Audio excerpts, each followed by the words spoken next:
Quem é o Padre Pedro Paulo? É um amigo, de facto, da nossa Diocese. Todos os anos, por esta altura, ele passa aqui um tempo, talvez o tempo das suas férias, por opção, e que é formado em Sagrada Escritura, trabalha... É da Diocese de Rio de Janeiro, não é, Pedro Paulo? Sim. É da Diocese de Rio de Janeiro? Da Arquidiocese de Rio de Janeiro.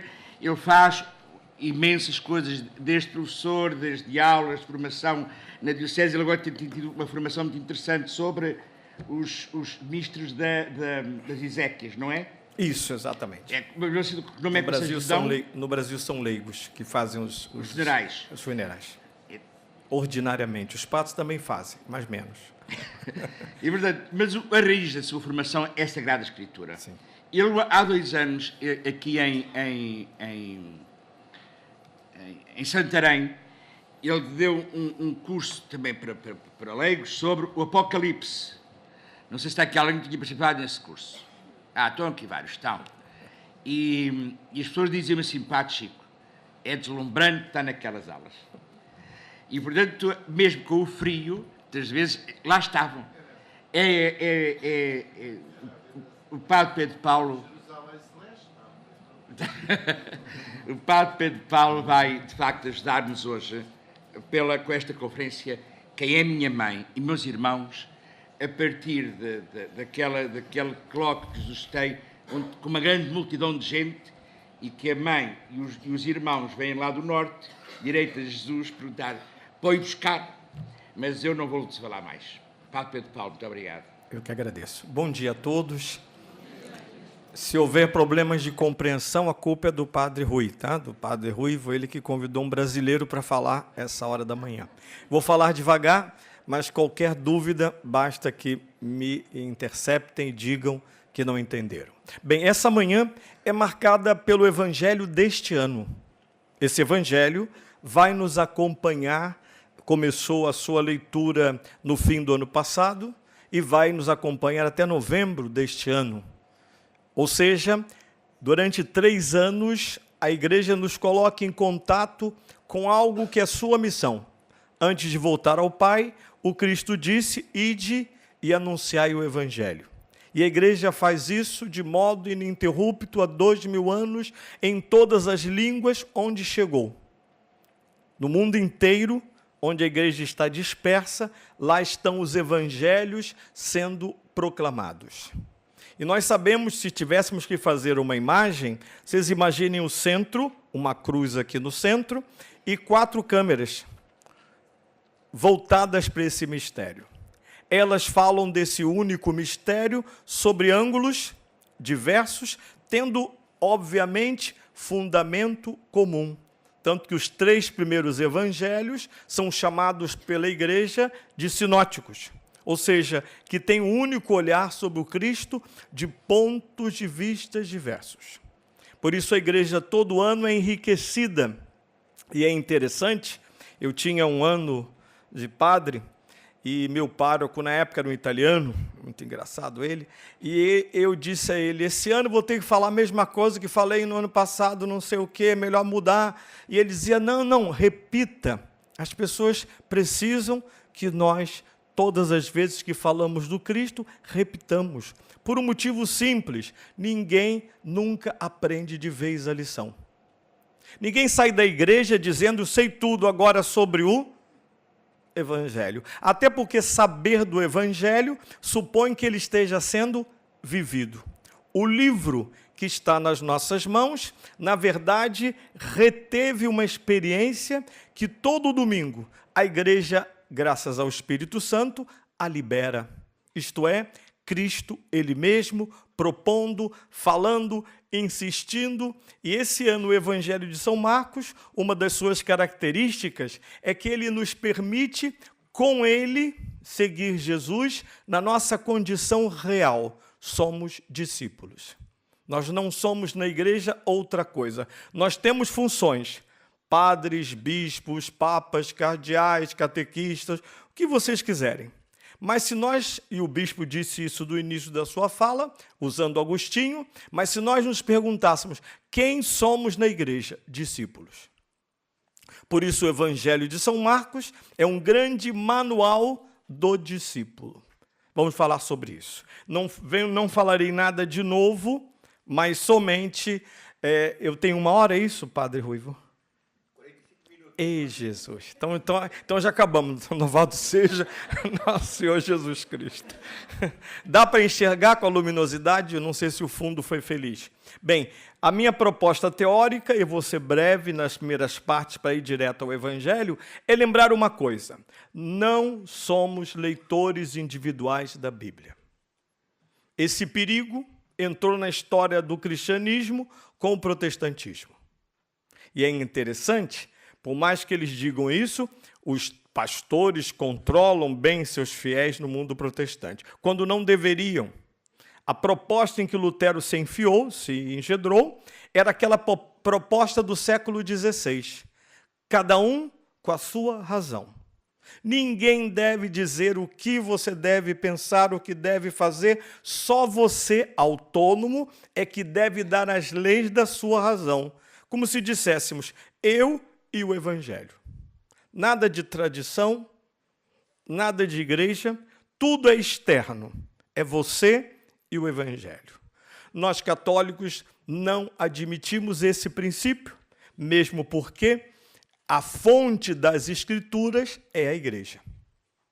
E, portanto, é preciso ouvir a igreja e nela, como se nós tirássemos o óculos para ler, é o leitor individual da Bíblia, e o recolocássemos graças à igreja. Com a igreja temos olhos exatos, porque ela é a única verdadeira intérprete da Escritura para tudo que nós criamos, dizemos e realizamos. Isso não quer dizer que o Espírito Santo seja contra o indivíduo, ao contrário.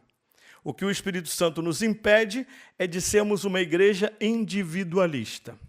Não sei se vocês conhecem essa igreja de filhos únicos, cada um voltado para si mesmo, cada grupo fazendo o que entende e com dificuldade de coordenação. Só a unidade quando o indivíduo não está acima do grupo. Aí nós encontramos a possibilidade da unidade. Claro que para fazer isso é preciso alguma penitência, porque o eu quer espaço, o eu quer tomar conta, o eu quer glória. Por isso que a igreja é constantemente ruídos, porque o eu, de vez em quando, entra em contraste com outros maiores e maiores. Mesmo nós, padres, o nosso eu não está acima da comunidade. Não está acima da comunidade. Bem, dito isso, eu estou citando, nessa primeira parte, rapidamente, Dei Verbum. Qual é a minha fonte? O Concílio Vaticano II, que fala sobre alguns temas importantes para lermos o Evangelho. O segundo momento é uma exposição de alguns aspectos do Evangelho de São Marcos. Eu estou usando um dos métodos básicos de aproximação.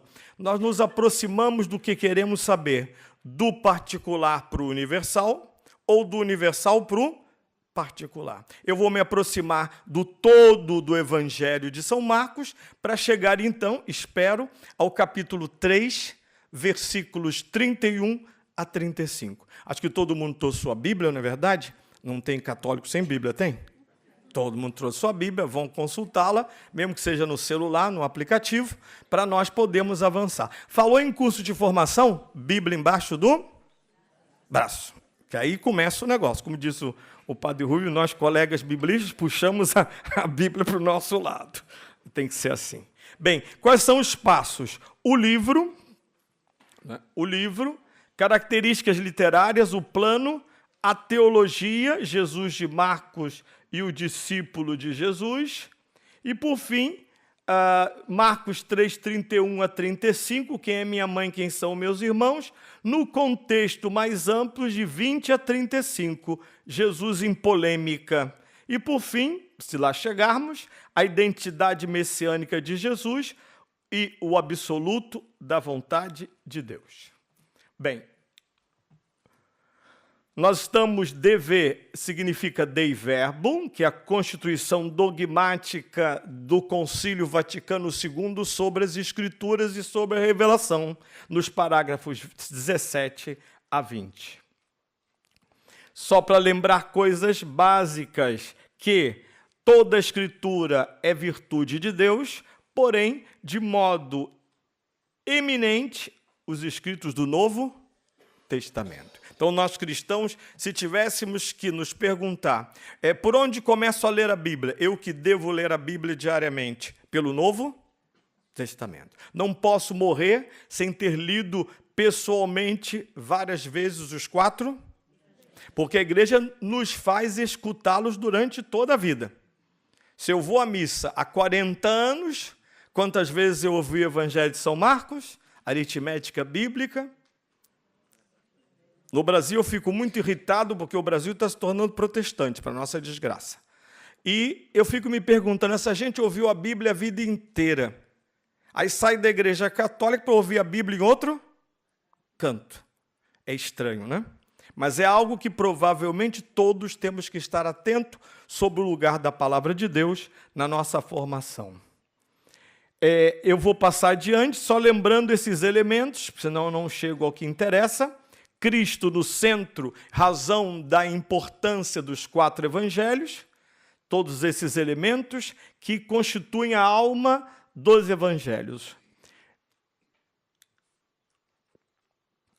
Esse mistério que vai ser tocado no ateliê dos catequistas, o evangelho não é simples biografia, e é biográfico, porque nós não somos uma religião do mito, somos uma religião marcada pela encarnação.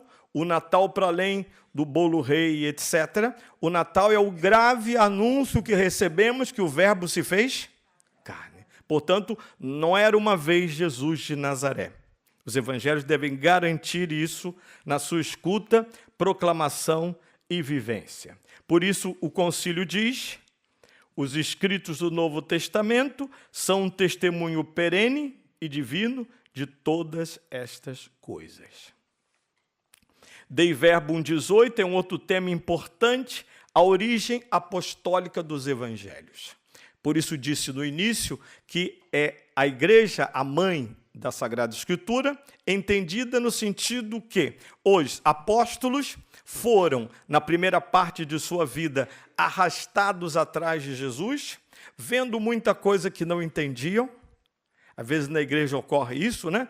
Eu comecei a trabalhar na igreja sem muita profundidade e acabo não entendendo muita. E alguns entram até em crise, depois se afastam, porque não entendem nada e vão embora. Pois os apóstolos foram levados por Jesus, várias vezes eles o ameaçaram dizendo: vamos embora. João 6, Jesus inclusive os convida: quereis ir embora com os outros? Fiquem à vontade. E São Pedro, de novo, a igreja diz: não, só tu tens palavras de vida eterna. Portanto, num segundo momento, eles recebem a plenitude do Espírito. Mas antes disso, lembrem-se, isso é muito importante, aqui tem a igreja de São Pedro, façam essa experiência um dia, entrem nela e olhem para os olhos de São Pedro. O que vocês vão ver lá? O ressuscitado. Só eles o viram. É esse dom que eles nos comunicam, porque se ele não ressuscitou, é uma bela biografia com fim trágico. Porque no fim da história, ele morreu crucificado. Eles comunicaram à igreja, e lá está São João na sua primeira carta dizendo: o que vimos, ouvimos, o que escutamos, o que tocamos com nossas mãos, nós o comunicamos. Aqui está a essência dos evangelhos e da igreja. Por isso, se nós retirarmos a origem apostólica dos evangelhos e dos textos do Novo Testamento, nós temos uma biblioteca incapaz de falar para além de observadores. Para isso, a igreja tem uma biblioteca paralela, positiva e negativa, que são os apócrifos, que não tiveram a autoridade dos apóstolos. Bem, avanço para um outro dado mais delicado ainda, o caráter histórico dos evangelhos. Aqui temos dois extremos. Nós temos o protestantismo fundamentalista, ou as religiões fundamentalistas, todas elas, dão aos seus textos um caráter histórico positivo, exclusivamente. Isso aqui foi Alá quem disse, ele mesmo, ponto. E mais ainda, o que está escrito, aliás, é uma resposta canônica, me perdoe, vigário-geral, uma resposta canônica de Pilatos. Quando dizem, desescreva isso, ele diz, o que escrevi, está escrito. Bem, assim vivem os fundamentalistas em todos os lugares. Nós não somos fundamentalistas, mas não abrimos mão do que disse agora há pouco. Os evangelhos não são histórias, fábulas e lendas. Ocorreu o nascimento de Jesus, ocorreram os milagres, ocorreu Jesus de Nazaré.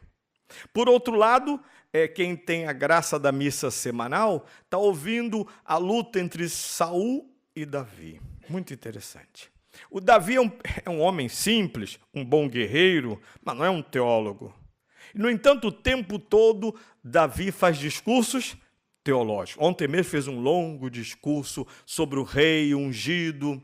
Isto é, houve uma luta entre dois reis, e Israel viu ali, porque não pode ver outra coisa, as mãos e a palavra de Deus, colocada agora nos lábios do rei Davi.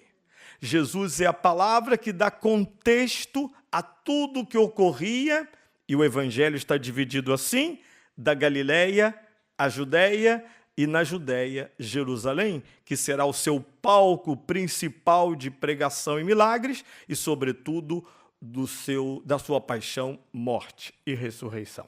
Portanto, é um tema que eu não vou aprofundar, seria toda uma outra palestra, mas só para dizer, não abramos mão nem da história, nem da teologia.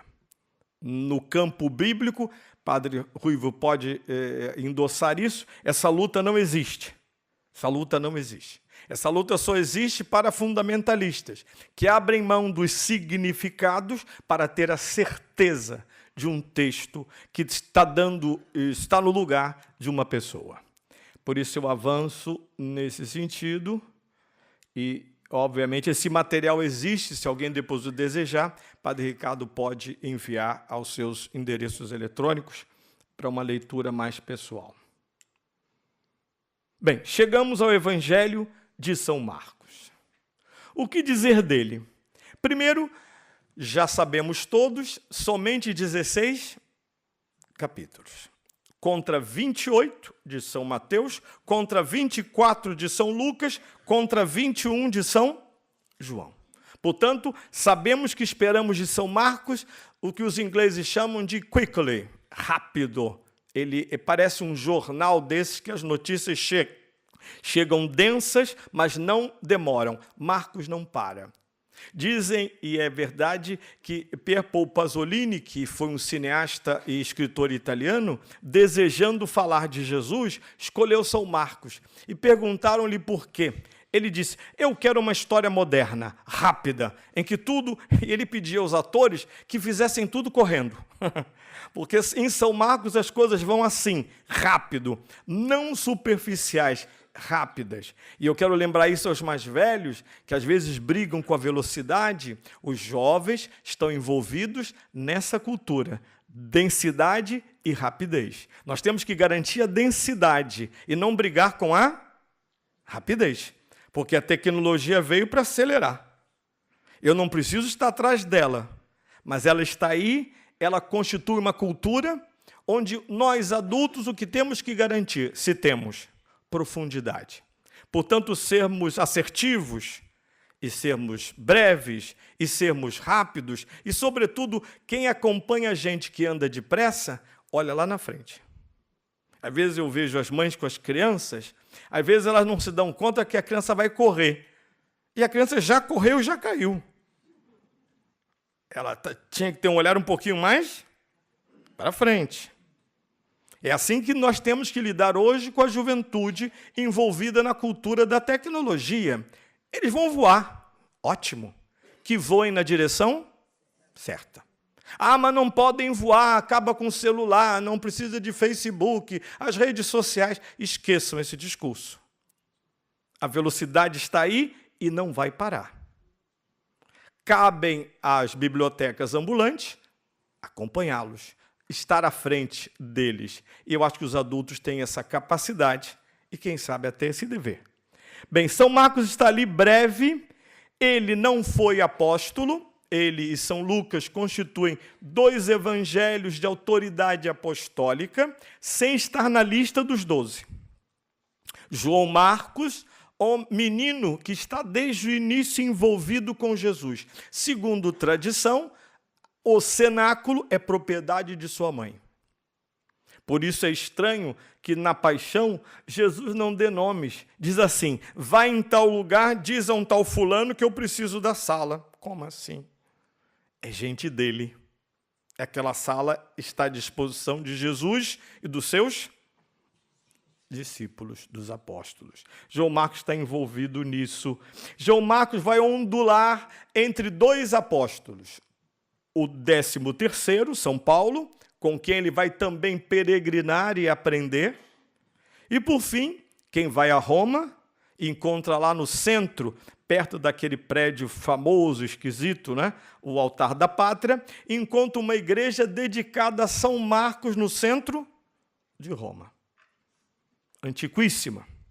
Sinal de que Marcos esteve em Roma e sabemos por quê, por causa de São Pedro. De quem ele é, de certa maneira, e o seu evangelho é visto nos últimos anos de estudo como o evangelho, na prática, as memórias de Pedro.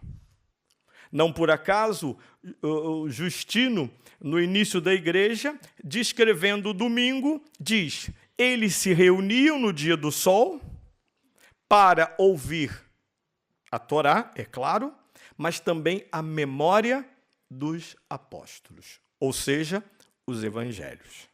E o nosso São Marcos, isso é uma discussão eterna, eu não vou nem entrar nela detalhadamente, quando Padre Ruivo e eu passamos lá pelo bíblico e lembramos-nos das tempestades que causou a ideia de que Marcos escreveu esse evangelho antes dos anos 60, mas isso não interessa. É claro que, lembrem-se, quanto mais tardio for o evangelho, mais tempo de depuração da tradição apostólica. Quanto mais próximo, menos depuração. Bem, isso é um critério. Só não vale para São Paulo, que tem seus escritos em 52, 51, e, no entanto, é o primeiro grande teólogo do cristianismo. Vamos para o livro. Primeiro, lá está o ponto principal. São Marcos reflete a catequese que Pedro, testemunha presencial dos acontecimentos, espontâneo e atento, ministrava à sua comunidade em Roma. Essa é a teoria geral para a origem deste livro. Segundo, é mais breve dos 4, situa-se entre os 2 mais extensos e é o modelo, seguramente, dos outros 2 evangelhos. Quando nós lemos esse evangelho, é interessante, não encontramos, como vou explorar na perícope, as grandes teologias que nós encontramos em São Paulo e em São João. Nós não encontramos uma afirmação que todos os anos, de modo maravilhado, a igreja nos entrega na manhã de Natal, dizendo que o Verbo se fez carne, que o Verbo estava junto de Deus. Nada disso. Ele vai falar do Filho de Deus. Ponto. Isso não é maior nem menor. É como ir a um lugar de antiguidades e encontrar algo simples, uma caneca até meio quebrada, mas muito antiga, pintada à mão, muito valiosa. Ela não tem toda a sofisticação arquitetônica de um São Mateus. Ontem mesmo nós ouvíamos ele dizer, Jesus subiu ao monte, ponto. São Lucas foi lá e completa, para rezar. Não, claro, você subiu ao monte, Para São Marcos, é claro, monte é lugar alto, é transcendência. Então, para ele bastava em 16 capítulos dizer, ele subiu ao monte.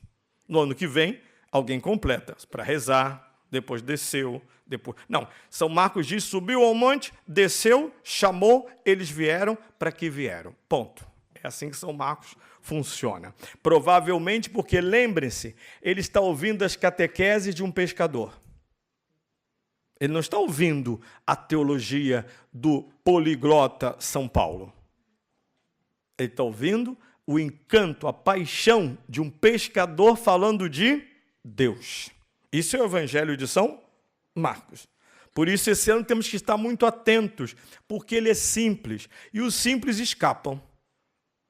Aqueles que gostam de muita pose aparecem, mas depois são esquecidos. Mas os simples escapam. Esse evangelho nós vamos ouvir e dizer assim, você já ouvi. De fato. Mas é o pescador apaixonado falando de Jesus. Isso é o evangelho de São Marcos. Bem, sobre esse evangelho, tem muitas coisas que os técnicos gostam de falar. A primeira é, nesse evangelho não há muitos discursos, como nós encontramos nos outros. Mas nós temos muita ação. E o que caracteriza esse evangelho é um Jesus que permanentemente age mostrando-se. Ele não se fez carne? Então, no domingo passado, ele fitava Pedro. Podia dizer simplesmente que ele falou com São Pedro. Não. Ele não falou com São Pedro. Ele olhou nos olhos de São Pedro. Ele comunicou-se em profundidade. Outras vezes, Jesus olha com irritação, porque ele pergunta, devo fazer o bem ou o mal em dia de sábado? E os teólogos se calam, os fariseus, os escribas. E diz o texto de São Marcos, quase que chamando-nos a olhar para Jesus como ele está olhando, e diz, olhem o olhar de Jesus sobre o mal. Jesus está indignado diante do mal, diante da omissão.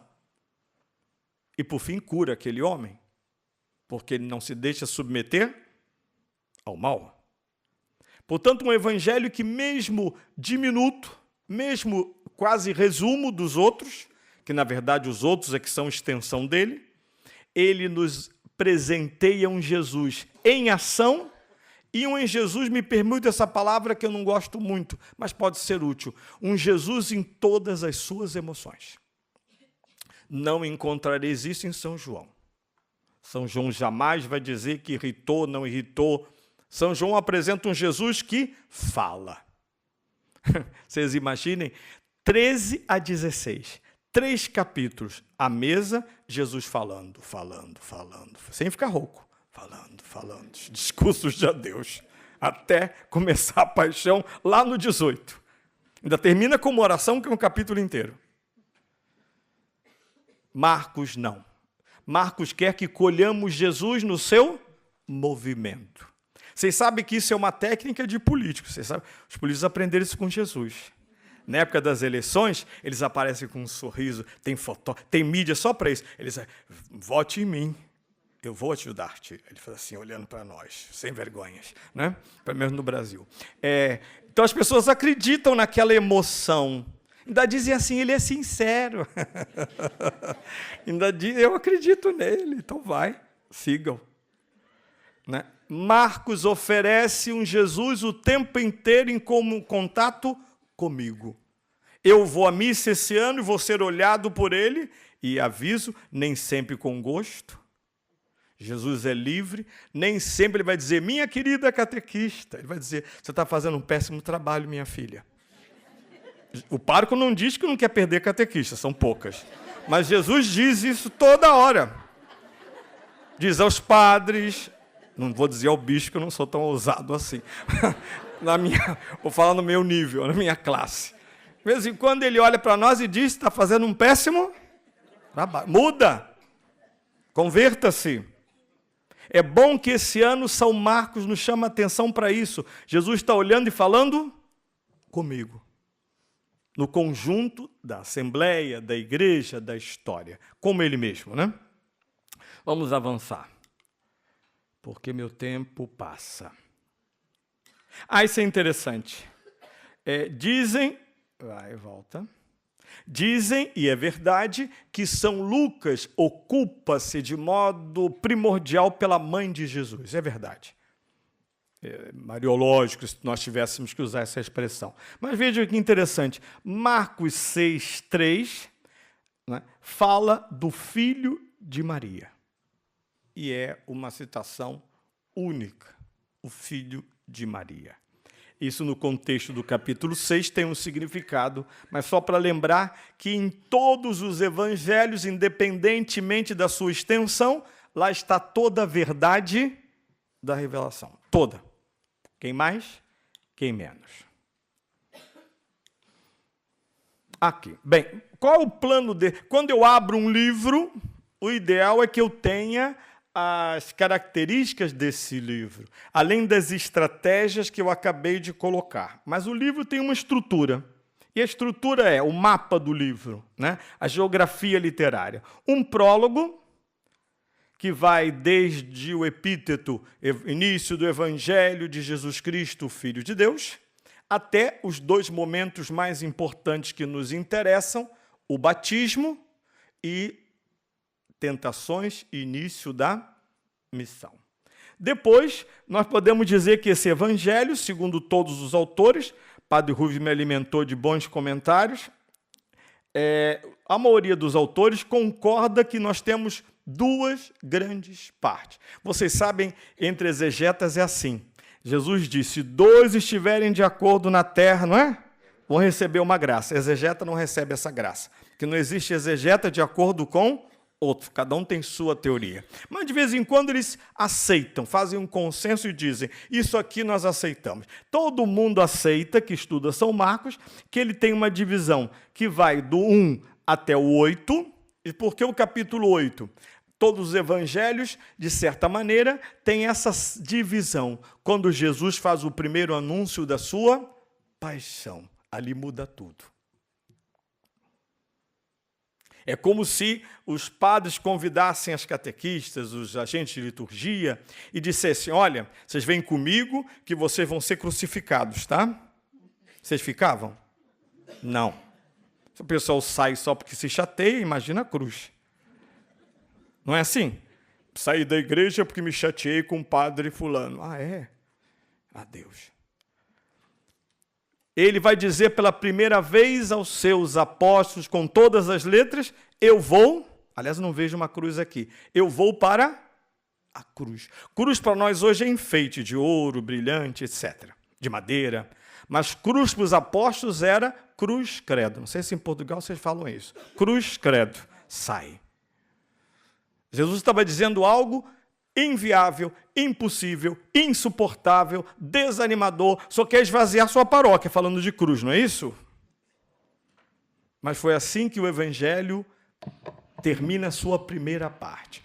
Tudo o que ele fez... Quanto tempo? Pedro, 5 minutos. A cruz, o tempo é a nossa cruz. Já estamos terminando, né? Temos 7 minutos ou 8. Hoje, então vou saltar tudo. Vamos... A segunda parte vai de 8:31 a 16, ou seja, não só ele diz que vai para a cruz, como vai mesmo. A diferença de outros. Vou para a cruz, e vai mesmo. Para nela, aliás, para modificá-la é o mais importante. Então vamos saltar tudo que há de literário e vamos entrar, ou tentar entrar, na nossa película. Vou saltar isso aqui tudo. Olha a minha pretensão, eu ia fazer tudo isso num ateliê. Mas é melhor mais do que menos, digamos assim. Vamos lá, vamos para o São Marcos direto, que é o nosso capítulo. Vamos, avança.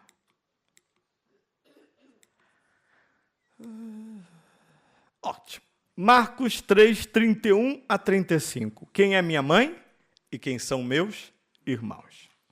Bem, só para dizer que onde está essa afirmação de Jesus, essa unidade? Ela está dentro da unidade 3, 7 a 6, 6. E qual é a palavra-chave que nós temos nesse texto? É um texto simples e difícil, porque aqui nós temos uma polêmica, e uma polêmica delicada, porque nós acabamos de sair da bela e romântica festa da Sagrada Família, tudo certinho em volta do presépio. Vamos ver que essa Sagrada Família vai entrar em polêmica com Jesus. Verdade que não podemos dizer teologicamente que a Virgem entrou em polêmica com Jesus, porque nela está a compreensão mais profunda do mistério de Deus, que é seu próprio filho. Quando ela olha para o filho dela, ela sabe que é filho dele. Então, para ela, as coisas são mais fáceis, mas para a família é um pouquinho mais complicado. A família, primeiro, antes do nosso versículo 31 a 35, onde está a explicação desse conflito? Algo bom. Chegou na casa de Nossa Senhora e dos parentes um aviso que Jesus estava louco. Como assim? Ele nem come mais. Passa o dia inteiro de missão em missão. Está louco. E a família, então, entende que ele deve ser resgatado. Inclusive, no Antigo Testamento, há toda uma fundamentação que a família deve ocupar-se das pessoas que perderam a razão. Né? Então, eles vão buscá-lo. Nós saltamos para o 31, porque entre a unidade anterior, que acaba no 21, e o nosso 31, há uma outra polêmica ainda mais grave. Mas a da família é simples. Ela vai lá buscar Jesus. Chamo a atenção logo, já que eu não vou ter tempo, que essa família está do lado.